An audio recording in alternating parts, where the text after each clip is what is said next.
This is why we do what we do, is to save lives and to, if it was my grandparent in the facility, you would hope that they put these things in place to make sure they can get everybody out.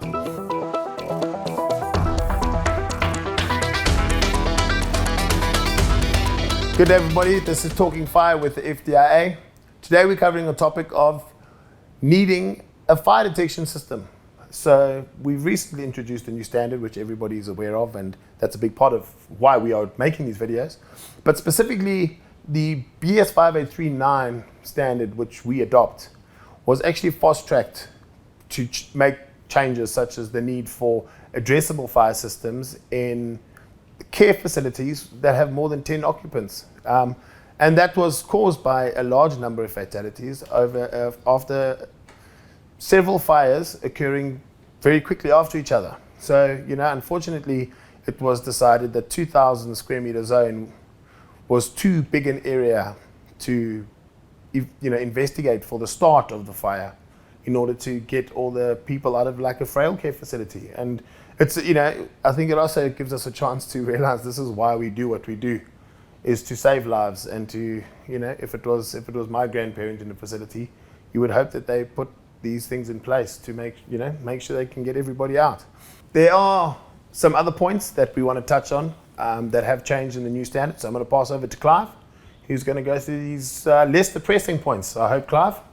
Thanks, Hilton. Yeah, so as you see, I've gone with the intelligent look again, glasses, tablet.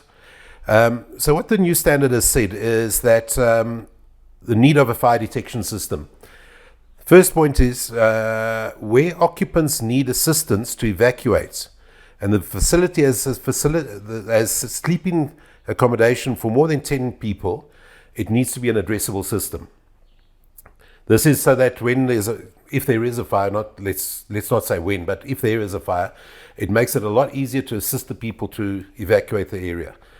Keep that in mind now. In future, 10 people in a frail care type situation, we need it to be an addressable system.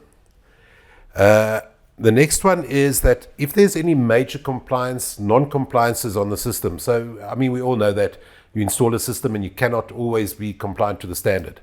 Any major compliance changes will need to be noted in the handover documentation as well as in the logbook, so that when the maintenance company comes in, which we've been harping on, they know that there are non-compliances, they know what to look for, they know what to allow for. L5 has been included, but it has to be part of an engineered fire solution. So no more can a client say, listen, I just want to protect the kitchen because that's where my toaster is and now I want to have toast for lunch. It's got to be part of a complete fire rationale, fire risk assessment of the building. We can then use a L5 system in that. The L5 system also in your documentation has to specify exactly which areas that they are covering.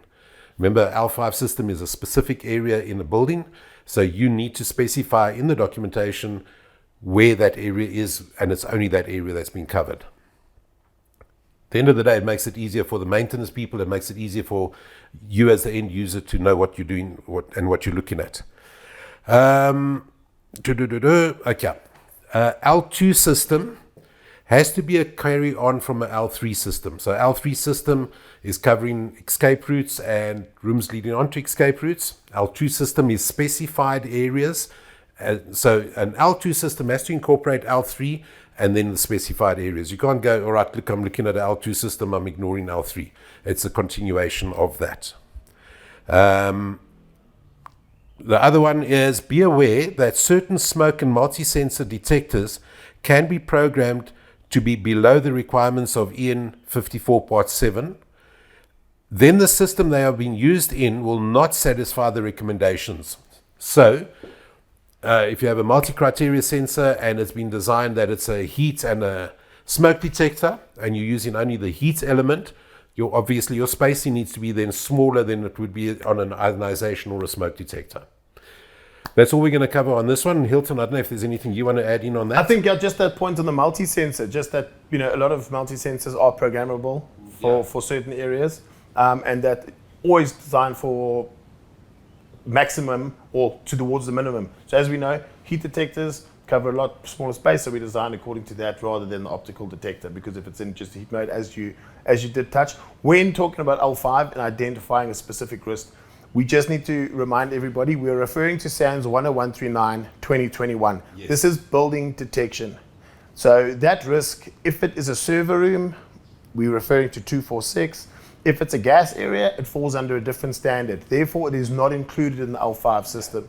So just be aware, there is confusion, but also take into account that specific standards designed for specific risks are supersede 10139. So you can't combine 246 and a bit of 10139. You have to follow one standard, and it's the standard that has more coverage that needs to be followed or adhered to. So your 10139 is going to be your base standard, and if you've got a server room added in that, it will be 10139 plus the server room requirements. Exactly. Yeah.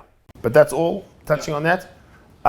Also, just last point, in fact, is that remember, systems that are already installed do not need to now change to become compliant. That's right, yeah. If you do renovate or if you do change the system, that is when they are required for the change. But in terms of risk, specifically with care facilities and stuff like that, I think people should have a good look at what system they have, what the new requirements are, and whether or not they should upgrade for the safety of the people in their facility. Absolutely. I always think about it as one day I'm going to be in that facility. I would like the best available, eh? Yeah. Well, you before me, hopefully, but that's us for this video. Please, once again, forward any questions that you may have.